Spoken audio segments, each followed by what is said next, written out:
A mão de Teresa tremia segurando o envelope pardo.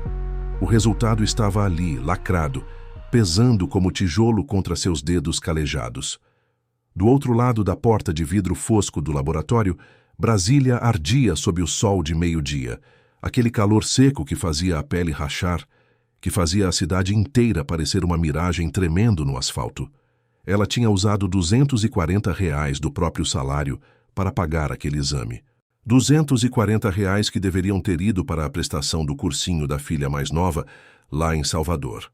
Mas Teresa sabia, com aquela certeza que vinha do fundo do peito, do lugar onde morava a voz da mãe dela, parteira que trouxe ao mundo mais de 300 crianças no sertão da Bahia, que algo estava profundamente errado naquela casa. O bebê não tinha os olhos do patrão. Parecia besteira. Coisa de superstição, diriam. Mas Teresa tinha 40 anos de vida e 22 de trabalho cuidando de recém-nascidos em casas de gente rica. Tinha aprendido com a mãe a olhar. Olhar de verdade. A cor da íris de um bebê de 3 meses não mente. Aquele menino tinha olhos mel esverdeados, quase dourados sob a luz. O patrão, Dr. Henrique Albuquerque, empresário da construção civil, dono de meia Brasília em prédios espelhados, tinha olhos castanho escuros, quase pretos. A esposa dele, Daniela, aquela que morreu no acidente de carro havia 5 meses, tinha olhos azuis nas fotos que a tal tia-avó Patrícia insistia em espalhar pela casa. Genética não fazia milagre. Mel esverdeado não nascia de castanho escuro e azul. Teresa enfiou o envelope dentro da bolsa de tecido surrado. Atravessou a Avenida W3, esquivando-se de motoboys e do cheiro de pastel frito que vinha das barracas, e entrou no ônibus que a levaria de volta ao Lago Sul. De volta àquela casa onde, desde que chegara havia 2 meses, sentia um aperto no peito que não a deixava dormir direito. Tudo tinha começado 3 semanas antes, quando a doutora Patrícia Viana apareceu. Teresa ainda lembrava do dia. Tinha acabado de dar banho no bebê. Miguel era o nome que tinham dado a ele, e estava trocando a fralda no quarto decorado em tons de azul marinho e branco, com aquele berço importado que parecia custar mais que um carro popular, quando ouviu a campainha. O doutor. Henrique estava no escritório do andar de cima, trabalhando. Ele sempre estava trabalhando. Ou melhor, estava dopado de remédios desde que a esposa morrera. Teresa via os vidrinhos de Rivotril, de Lexotan, de Stilnox, espalhados pelo banheiro da suíte master. Via o patrão andar pela casa como fantasma, olhos fundos, barba por fazer, arrastando chinelos. Foi Teresa quem abriu a porta. A mulher que estava ali parecia ter saído de uma revista de decoração. Devia ter uns 50 e poucos anos, cabelo loiro acinzentado, preso em coque baixo impecável, tailleur bege de linho, sapato de salto médio nude, pasta de couro legítimo debaixo do braço, perfume caro, aquele tipo que não grita, só sussurra dinheiro, mas era o sorriso que incomodava, um sorriso que não chegava aos olhos. Boa tarde, você deve ser a babá nova, disse a mulher, entrando sem ser convidada.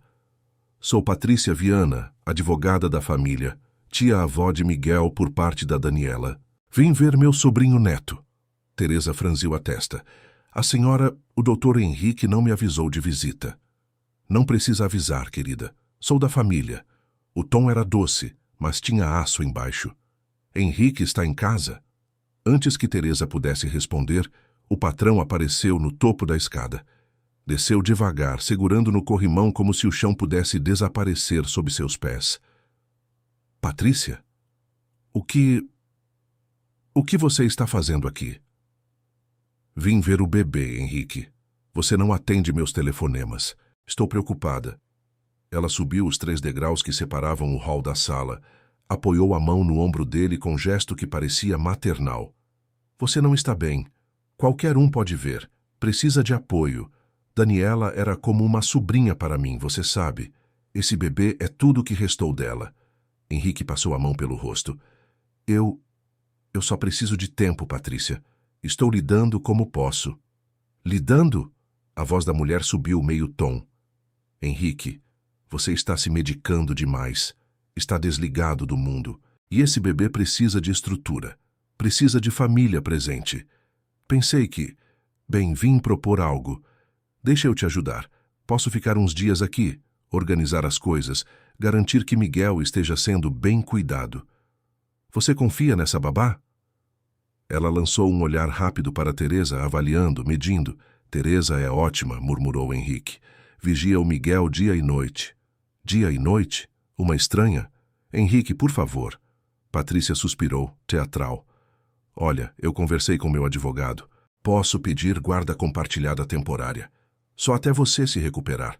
É pelo bem do menino, eu tinha uma relação muito próxima com Daniela. O juiz vai entender. Não estou tentando tirar seu filho, estou tentando ajudar.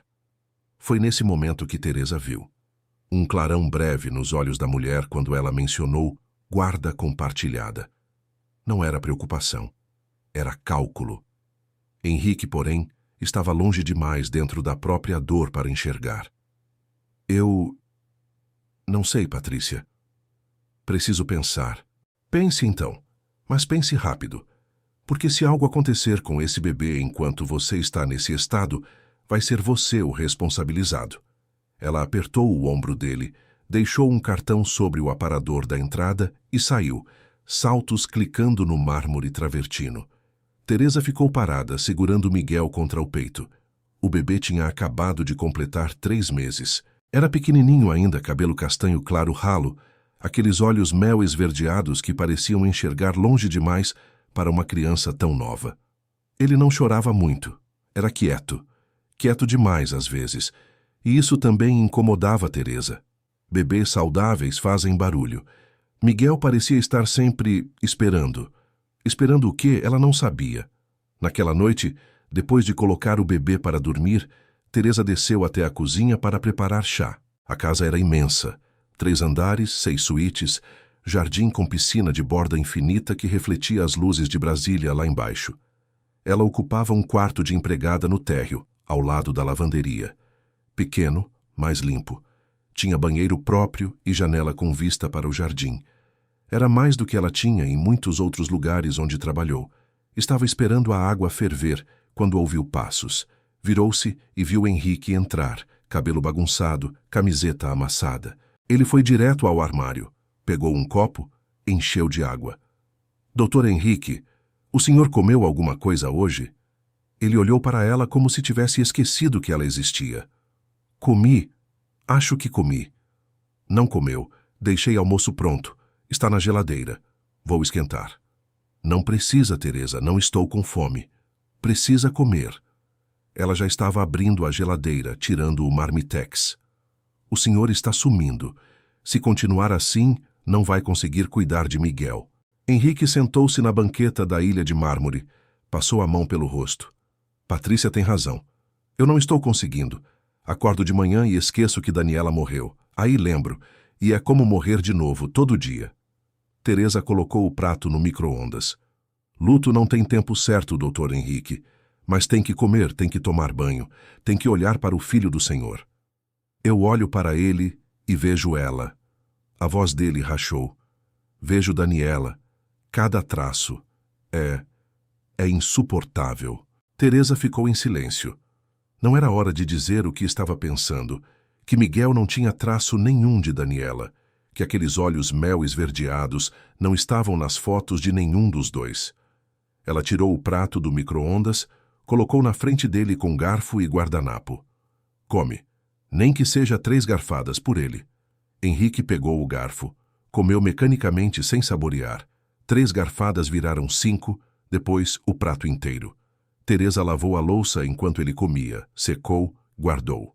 Quando ele terminou, ela preparou chá de camomila sem perguntar. Colocou na frente dele. A doutora Patrícia, o senhor conhece ela de onde? Henrique soprou o chá. Era a advogada da Daniela. Cuidava dos negócios da família dela. Daniela tinha uma fortuna pessoal, herança dos pais.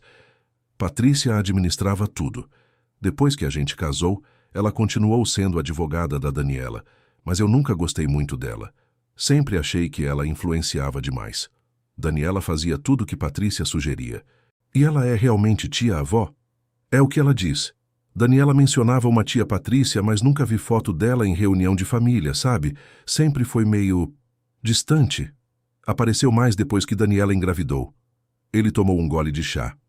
Quando Daniela morreu, Patrícia foi quem organizou o enterro. Eu não conseguia tomar decisão nenhuma. Ela resolveu tudo. Documentos, inventário, pensão para Miguel. Até hoje ela liga toda semana perguntando se preciso de alguma coisa. E o senhor acha que ela quer mesmo ajudar? Henrique demorou para responder. Não sei mais de nada, Teresa. Só sei que estou cansado, tão cansado. 3 dias depois, Patrícia voltou. Dessa vez com um oficial de justiça e uma ordem judicial temporária de guarda compartilhada.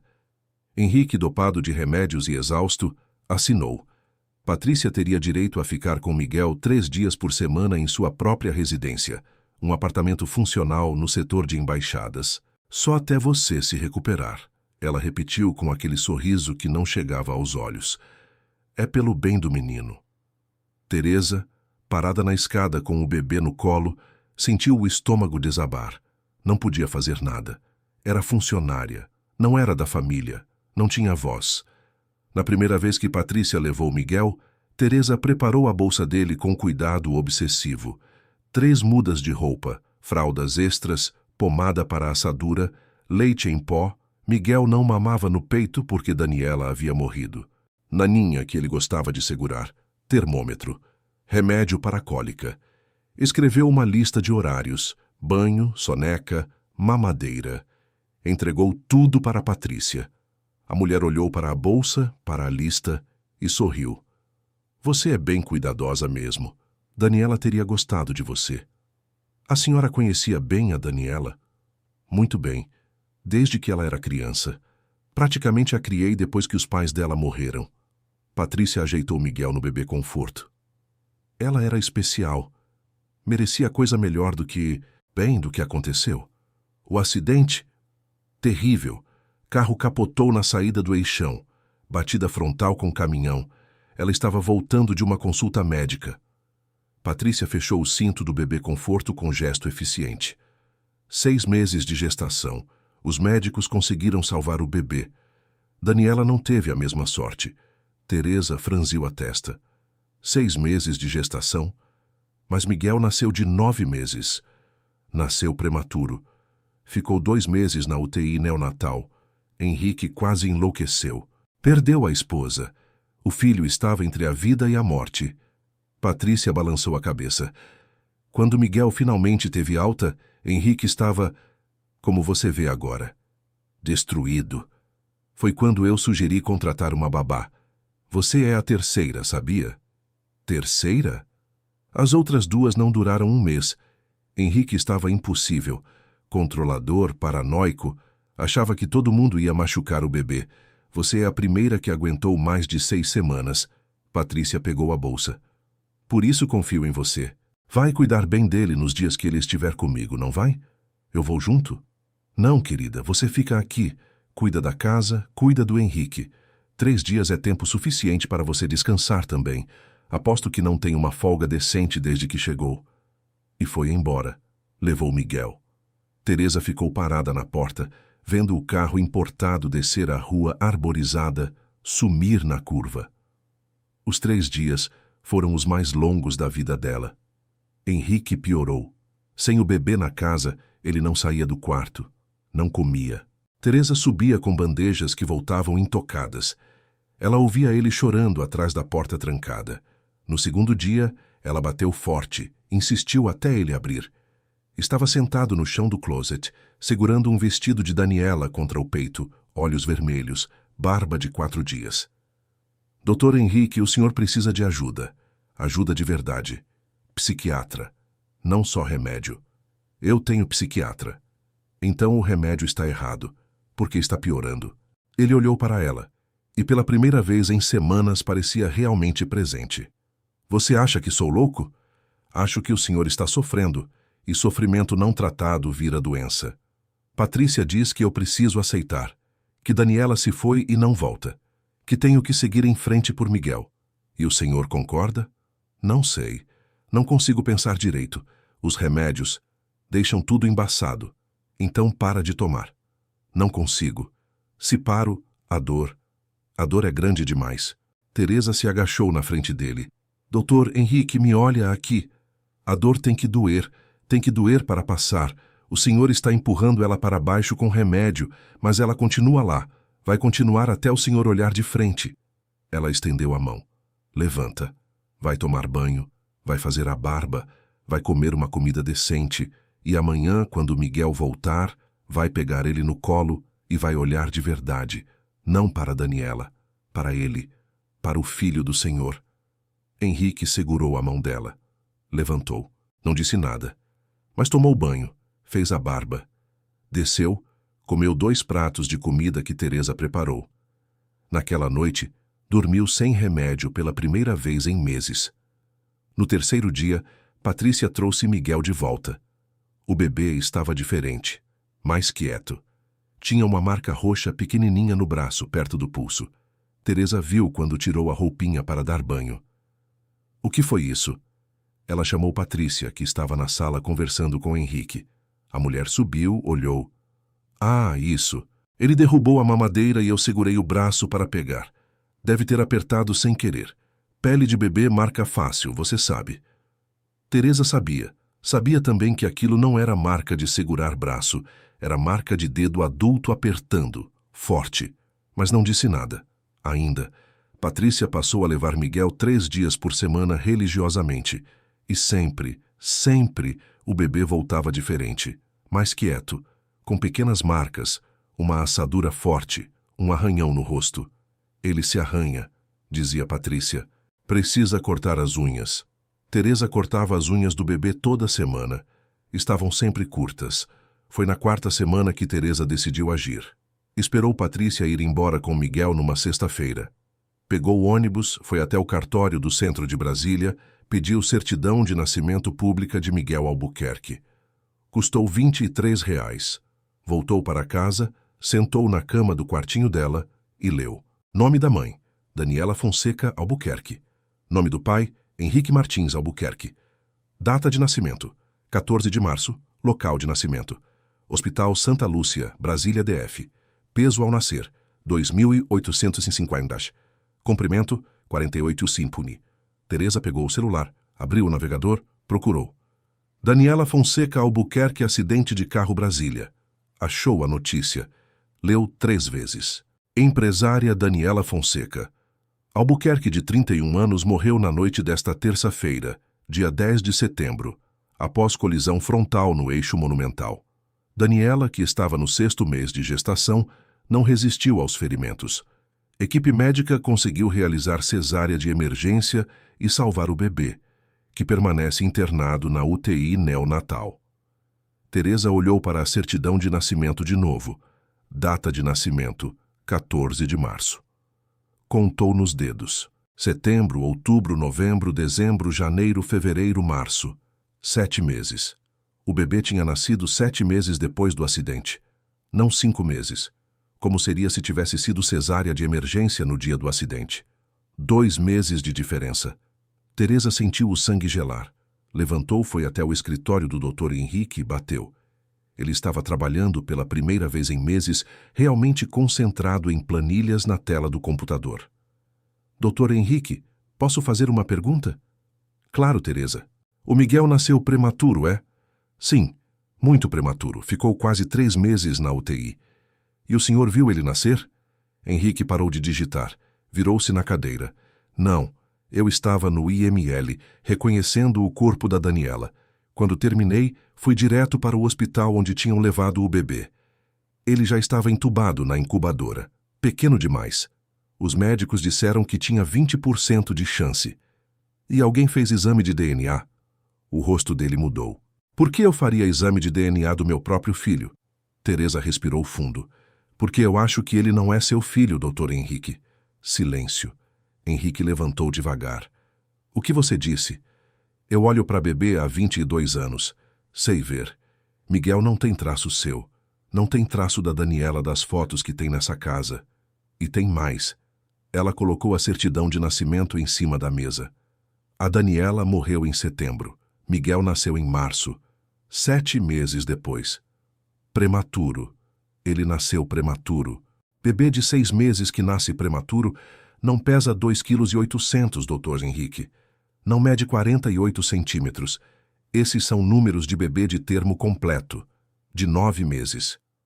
Henrique pegou a certidão, leu, releu. A cor sumiu do rosto dele. Não, não pode ser. Patrícia cuidou de tudo. Ela levou os documentos para eu assinar. Eu estava tão mal que nem conferi. Assinei tudo que ela colocou na minha frente. Doutor Henrique, eu preciso do seu cabelo. O quê? Do seu cabelo. E do cabelo do Miguel. Vou fazer um exame de DNA particular. Teresa, você está louca? Se alguém descobrir que fiz isso, ninguém vai descobrir. Vou usar meu nome. Vou pagar do meu bolso. Mas preciso saber.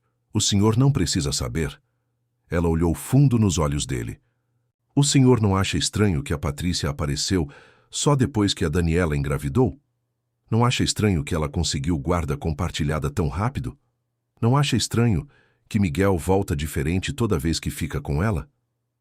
Henrique sentou pesadamente na cadeira, passou a mão pelo cabelo. Quando baixou a mão, tinha 3 fios entre os dedos. Entregou para Teresa sem dizer nada. Naquela noite, Teresa esperou Miguel dormir. Pegou a tesourinha, cortou 5 fios de cabelo do bebê, tão finos que pareciam linha de seda. Guardou no saquinho plástico junto com os fios do Dr. Henrique. Na segunda-feira, pegou folga, a primeira desde que começara a trabalhar. Foi ao laboratório da W3. Pagou os R$ 240, preencheu o formulário como se fosse mãe, pedindo exame para confirmar paternidade em processo de pensão. Resultado sai em 10 dias, disse a moça do balcão. Foram os 10 dias mais longos da vida de Teresa. Patrícia continuou levando Miguel 3 vezes por semana. Teresa começou a anotar tudo: horário que ela buscava, horário que trazia de volta, estado do bebê. Tirava fotos discretas de cada marca, cada machucado. Guardava tudo numa pasta oculta do celular. No 9º dia, Patrícia chegou para buscar Miguel e encontrou Henrique esperando na porta. Não vai levar ele hoje. A mulher piscou, surpresa. Desculpa? Disse que não vai levar. Vou cancelar a guarda compartilhada. Henrique, você não pode fazer isso, é ordem judicial. Posso contestar e vou. Meu advogado já está preparando os documentos. Patrícia riu, mas não tinha humor nenhum na risada. Seu advogado? Henrique, você está tomando remédio demais para tomar conta de um peixinho dourado. Que juiz vai te dar razão? O juiz que ver que eu estou lúcido. Parei com os remédios há 2 semanas. Estou fazendo terapia todo dia. Estou começando a lembrar de coisas que não faziam sentido antes. Que coisas? A voz dela ficou afiada. Coisas sobre você. Sobre quanto você insistiu para Daniela fazer inseminação artificial quando a gente não conseguia engravidar. Sobre como você escolheu a clínica. Sobre como você estava sempre junto nas consultas, mesmo quando eu não podia ir. Henrique cruzou os braços. Sobre como você apareceu no hospital com os documentos de nascimento prontos e eu assinei tudo sem ler. Eu estava ajudando ou estava cobrindo algo? Patrícia ficou pálida. Você não sabe do que está falando. Então me explica. Me explica por que um bebê que deveria ter nascido em setembro nasceu em março. Silêncio. Patrícia abriu a boca. Fechou. Calculou algo atrás dos olhos. Daniela pediu para manter segredo. Segredo do quê? Ela teve um caso, Henrique. Uma aventura estúpida durante uma viagem de negócios. Engravidou. Não era seu filho. Ela me procurou desesperada. Disse que ia abortar. Eu convenci ela a não fazer isso. Falei que a gente fingia que a inseminação tinha dado certo, que o bebê era seu. Era uma forma de salvar o casamento. Mentira. A voz veio de trás. Teresa desceu a escada, segurando o envelope pardo. Daniela não teve caso nenhum, porque esse bebê não é filho dela. O exame de DNA prova. Patrícia olhou para Teresa como se ela fosse um inseto que precisava ser esmagado. Você não tem autoridade para fazer exame nenhum. Tenho. Fiz em meu nome. É público. Qualquer pessoa pode fazer. Teresa entregou o envelope para Henrique. Abre. Henrique abriu com dedos tremendo. Leu. O papel caiu da mão dele. 0% de compatibilidade. É, disse Teresa. Miguel não é seu filho, Dr. Henrique. E se não é filho seu, e a Daniela morreu antes dele nascer, então quem é a mãe dele? De onde ele veio? Patrícia deu um passo para trás. Vocês não entendem nada. Então me faz entender. Henrique tinha lágrimas escorrendo. Cadê meu filho? Cadê o filho da Daniela, o bebê que morreu no acidente? Sobreviveu. Sobreviveu 3 semanas e morreu de infecção hospitalar. Daniela já estava enterrada. Você estava dopado demais para perceber quando eu troquei os bebês. O mundo parou. Teresa ouviu a própria respiração. Henrique cambaleou, segurou no batente da porta. Você trocou... Troquei por um bebê saudável. Um bebê que ia ter uma vida boa. Um bebê que ia herdar a fortuna da Daniela, que era minha cliente, minha responsabilidade. Eu não ia deixar tudo que construí ir para o governo em imposto só porque o herdeiro morreu. Patrícia endireitou os ombros. Fiz o certo. Salvei essa criança. Dei a ele uma família. Que criança?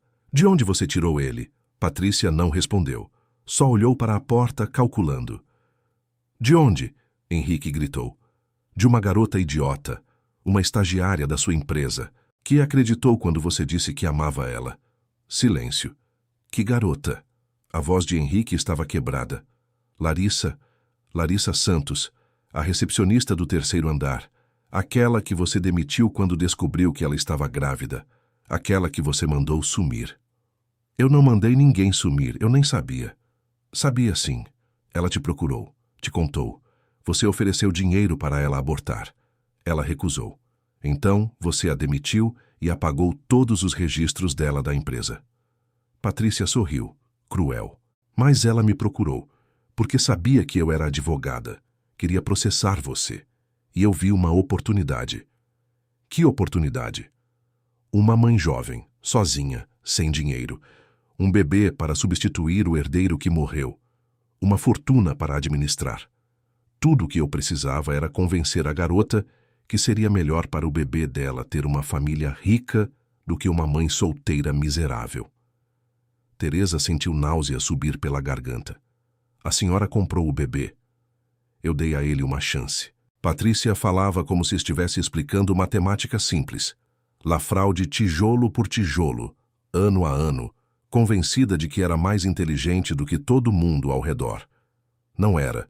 Henrique contratou outro advogado, especialista em direito de família, para resolver a situação de Miguel. Era uma questão juridicamente complexa.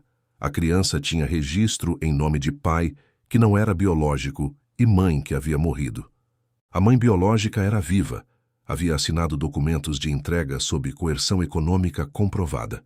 O pai biológico era o próprio Henrique, o mesmo que constava no registro, por uma ironia que o advogado chamou de coincidência providencial, e que Teresa achou que Deus tinha arrumado as peças com mais cuidado do que parecia. O processo de reconhecimento de maternidade de Larissa levou 8 meses.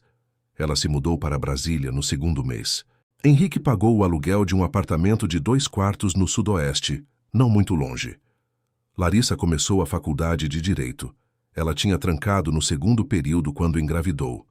Ia às aulas de manhã, passava as tardes na mansão do Lago Sul com Miguel. Aos poucos, o apartamento dela foi virando o lugar do almoço de sábado, da tarde de domingo, da festa de mêsversário com bolo de fubá que Teresa fazia, porque Miguel tinha provado uma vez e abriu os olhos como se tivesse descoberto o sentido da existência.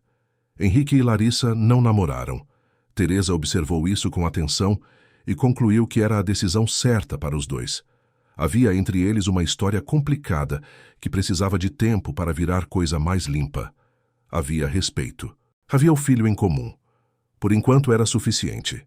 O que havia de sobra e que Teresa via toda vez que Henrique pegava Miguel no colo e o menino esticava os braços para ele com aquele sorriso banguela de bebê que ainda não tem dente, era amor. Amor que não precisava de DNA para provar nada. Amor que tinha sido construído noite a noite, mamadeira a mamadeira, choro de madrugada a choro de madrugada, nos meses em que Henrique estava destruído e mesmo assim acordava porque o filho precisava. Teresa completou um ano de trabalho na casa de Henrique em novembro. Ele a chamou para a sala. Colocou um envelope na mesa. Ela abriu. Era um cheque com bônus equivalente a 3 meses de salário. Mais uma carta manuscrita em papel timbrado, que começava com: Teresa, não existe forma justa de agradecer o que você fez por essa família. E terminava com uma proposta formal de contrato, por tempo indeterminado, com aumento de 40%, plano de saúde para ela e para os 2 filhos, e um parágrafo que dizia, com aquela formalidade de empresário que não sabe muito bem como falar de sentimento: você é parte desta família. Se quiser ficar, o lugar é seu pelo tempo que quiser. Teresa dobrou a carta, dobrou de novo, guardou no bolso do avental. Vou ficar, disse ela. Eu esperava isso. Ele sorriu. Era a primeira vez em meses que ela via aquele sorriso completo, sem peso. Mas precisava ser escolha sua. Sempre foi escolha minha. Ela levantou, foi até a cozinha. Almoço está quase pronto. Vai lavar as mãos. Na tarde daquele mesmo dia, Teresa ligou para a filha mais nova em Salvador. Era sexta-feira, dia combinado de ligar. A menina atendeu no segundo toque. 17 anos, voz que já tinha saído do registro de criança. Aquela mistura de seriedade e graça que Teresa reconhecia como herança da avó. Mãe, você mandou o dinheiro da matrícula. Mandei. Chegou? Chegou sim. Mãe, eu passei na seleção da escola técnica. Vou estudar enfermagem. Teresa parou no meio da cozinha, mão no coração. Que notícia boa, menina. Eu quero cuidar de gente, igual a você. A voz da filha tinha aquele tom levemente tímido de quem está dizendo algo que importa de verdade e não sabe bem como embrulhar. Você sempre fala que o trabalho da senhora é cuidar de quem não pode se cuidar sozinho. Acho que eu quero fazer isso também. Do meu jeito. Teresa ficou em silêncio por um momento. Do jardim, através da janela da cozinha, chegava o barulho de Miguel no tapete lá dentro. Um vocalzinho novo que ele tinha descoberto naquela semana, um gorgolejo satisfeito que ele repetia para si mesmo, como quem está aprendendo que tem voz e isso é uma coisa boa. Que orgulho, disse Teresa baixinho. Que orgulho que você me dá. Depois de desligar, ela ficou parada um momento olhando para a panela de feijão que borbulhava no fogão, para o cheiro de alho refogado que impregnava a cozinha, para a luz da tarde que entrava diagonal pela janela e fazia o mármore da ilha brilhar de um jeito que parecia quase dourado. Era uma cozinha de gente rica. Ela era empregada nessa cozinha. Mas o que tinha feito ali, naqueles meses, o que tinha descoberto, o que tinha protegido, o que tinha costurado de volta, isso era dela. Só dela, ninguém tirava. Ela mexeu o feijão, provou o sal, acrescentou uma folha de louro. Lá fora, Miguel soltou mais um vocalzinho contente. Teresa sorriu para a panela e continuou cozinhando. 6 meses depois, o mêsversário de 11 meses de Miguel teve bolo de 3 andares. Exigência de Larissa, que tinha descoberto uma paixão tardia por confeitaria e passava as manhãs de sábado assistindo tutoriais. O bolo ficou torto no segundo andar, mas tinha gosto de baunilha com doce de leite, que fez Henrique comer 3 fatias seguidas, enquanto fingia que estava apenas verificando a qualidade. A festa foi pequena. Henrique, Larissa, o advogado que tinha virado quase da família de tanto aparecer por lá, a filha mais nova de Teresa, que tinha vindo passar o feriadão em Brasília e ficou olhando para tudo com os olhos abertos daquele jeito dos 17 anos, e Teresa, que tirou foto de todo mundo com o celular velho, que tinha tela trincada no canto, mas ainda fotografava bem quando a luz estava boa. Miguel ficou acordado até às 9 da noite, coisa que ele nunca fazia, como se soubesse que a festa era por ele. Engatinhava de um lado para o outro, com a determinação de um explorador. Pegava tudo que estava ao alcance das mãozinhas, colocava na boca, tirava, olhava com seriedade científica, guardava na memória e ia para o próximo objeto. Quando Larissa o pegou no colo para cantar parabéns, ele ficou olhando para a chama da vela com aquela concentração absoluta, e quando todo mundo soprou junto, ele não se assustou. Olhou para a fumaça subindo, olhou para a mãe, olhou para Henrique, olhou para Teresa e sorriu. Aquele sorriso de gengiva, banguela, total, sem reserva, sem medo, sem história por trás. O sorriso que só existe antes de a gente aprender que o mundo às vezes decepciona. Teresa segurou o celular, enquadrou a cena. Larissa com o Miguel no colo, Henrique de lado com a mão no ombro dela, os três juntos dentro da mesma luz morna do lustre da sala, e fotografou. Ficou olhando para a foto na tela trincada. Não era a família perfeita. Tinha chegado ali por um caminho que ninguém em sã consciência escolheria. Luto, fraude, traição, dor. Mas era uma família de verdade. A bagunça e tudo. Larissa virou e a viu olhando. Você não vai entrar na foto, Teresa? Já estou dentro, ela respondeu. Sou eu que estou fotografando. Larissa sacudiu a cabeça, sorrindo. Henrique estendeu a mão. Vem cá, Teresa. Para de ser teimosa. Teresa passou o celular para a filha, que apontou o aparelho com aquela seriedade técnica de adolescente que sabe de fotografia mais do que os pais. Teresa foi até lá. Ficou do lado de Henrique, que passou o braço em volta do ombro dela com naturalidade, como quem faz isso sempre. Sorri, disse a filha. Teresa sorriu. O flash clicou. E aquilo ficou.